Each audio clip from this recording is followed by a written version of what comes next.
Hello everyone, मेरा नाम है डॉक्टर कोमल सिंह चौहान और आज की वीडियो में हम डिस्कस करेंगे systems approach which is an important modern approach to the study of comparative politics. ये इस टॉपिक का पार्ट 1 है और पार्ट 2 में हम डिस्कस करेंगे systems approach with reference to David Easton's input output model. तो चलिए शुरुआत करते हैं टॉपिक की। The systems approach is an interdisciplinary approach. इस अप्रोच को अलग अलग सब्जेक्ट्स में स्टडी किया गया है। अगर हम इसकी एवोल्यूशन की बात करें तो Ludwig von Bertalanffy was the earliest advocate of general systems theory who used this theory for the study of biology. Bertalanffy system theory के अर्लीस्ट एडवोकेट थे जिन्होंने इस थ्योरी को यूज किया था बायोलॉजी की स्टडी के लिए।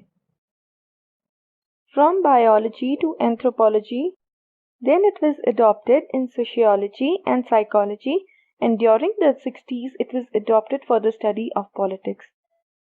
तो बायोलॉजी से इसको डिराइव किया गया एंथ्रोपोलॉजी में, फिर इसको अडॉप्ट किया गया सोशियोलॉजी में, फिर इसको स्टडी किया गया साइकोलॉजी में और 60s के दौरान इसे पॉलिटिक्स की स्टडी के लिए अडॉप्ट किया गया। David Easton is the most important political scientist to use system analysis in his book A Systems Analysis of Political Life. तो पॉलिटिकल साइंस में David Easton is the most important thinker जिन्होंने system analysis को use किया है अपनी book a systems analysis of political life में।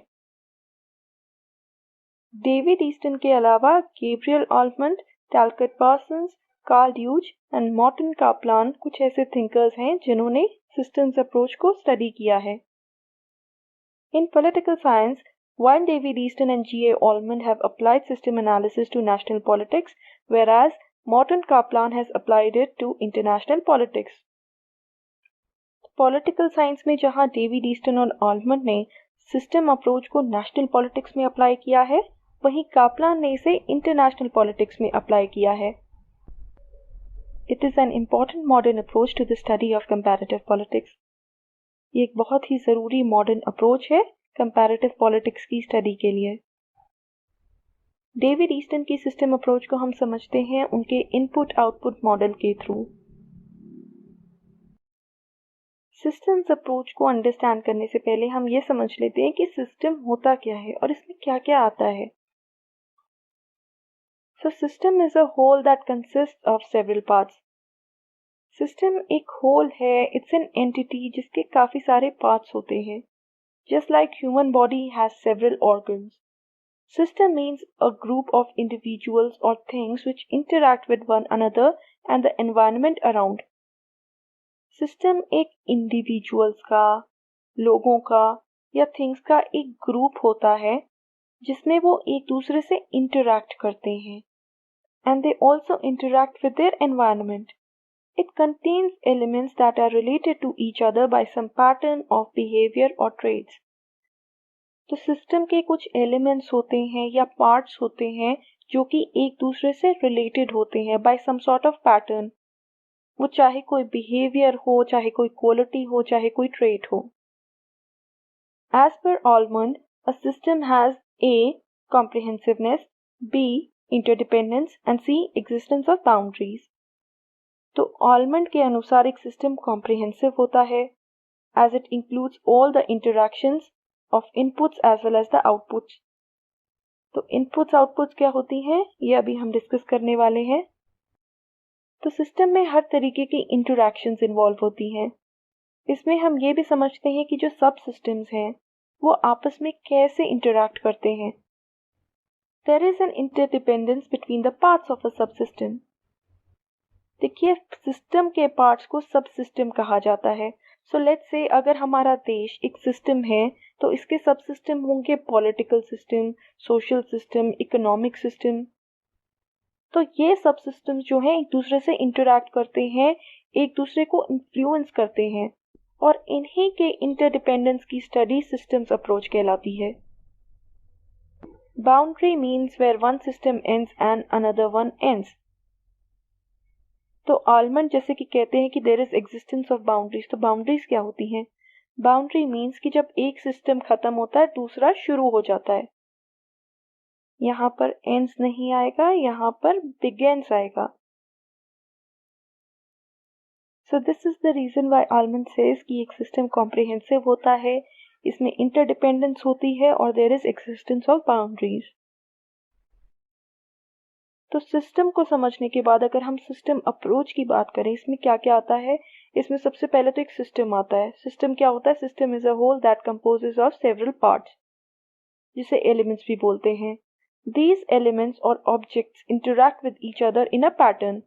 ये objects या एलिमेंट्स या पार्ट्स एक दूसरे से इंटरैक्ट करते हैं एक पर्टिकुलर पैटर्न में, और इन एलिमेंट्स के बीच में इंटरडिपेंडेंस होती है। ये एक दूसरे से इंटर रिलेटेड होते हैं और एक दूसरे को प्रभावित भी करते हैं। सो लेट्स से कि एलिमेंट्स हैं political system, social system, economic system. तो सोशल सिस्टम पॉलिटिकल सिस्टम को इन्फ्लुएंस करता है, पॉलिटिकल सिस्टम इकोनॉमिक सिस्टम को इन्फ्लुएंस करता है, और ये आपस में इंटरडिपेंडेंट होते हैं because they are interrelated to each other. A systems approach tries to study and find out the elements that are interrelated with each other and looks for relationships among them.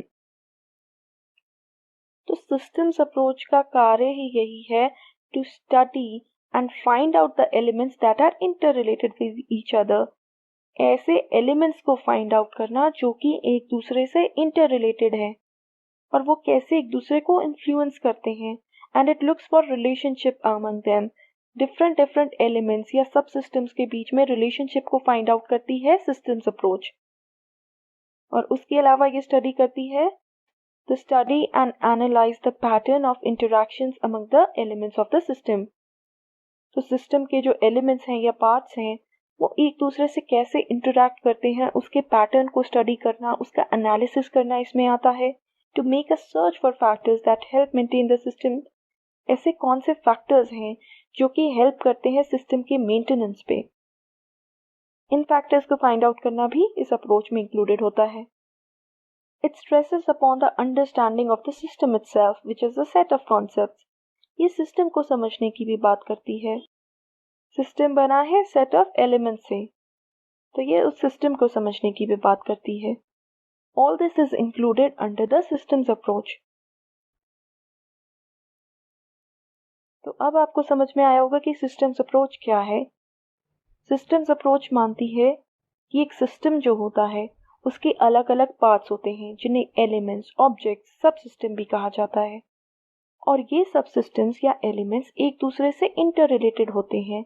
किसी ना किसी तरीके से एक दूसरे को ये प्रभावित भी करते हैं, और इन्हीं एस्पेक्ट्स की स्टडी कि कैसे ये एक दूसरे को इन्फ्लुएंस कर रहे हैं या कैसे ये सिस्टम्स आपस में इंटरैक्ट कर रहे हैं, इसकी स्टडी सिस्टम्स अप्रोच करती है। Let's understand the features of this approach. The society makes up the general social system and it contains many subsystems like the political system, economic system, etc. So, political system is one of these subsystems. But when the political system is to be studied as a whole, then it is treated as a system. इसका मतलब ये है कि society तो एक system है और उस सोसाइटी के कई सारे सब सिस्टम्स हैं जिनमें आते हैं political system, economic system, social system.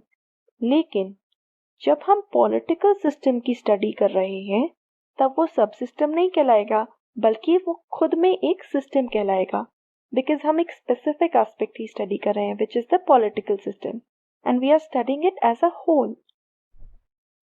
According to this approach, a political system operates within the society or social environment, and its processes and structures are influenced by other systems. जैसा कि systems approach में होता है, political system जो है वो एक society के विद इन ऑपरेट करता है, और इसकी जो प्रक्रियाएं हैं, जो इसका स्ट्रक्चर या ढांचे हैं, वो दूसरे सिस्टम से इन्फ्लुएंस होते हैं, यानी कि they are inspired by the social system or economic system. So it's not possible to analyze the political events in isolation.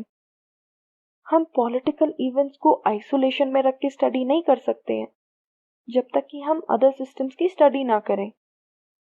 In other words, influences from the society, be it economic, religious or otherwise, do shape the political process.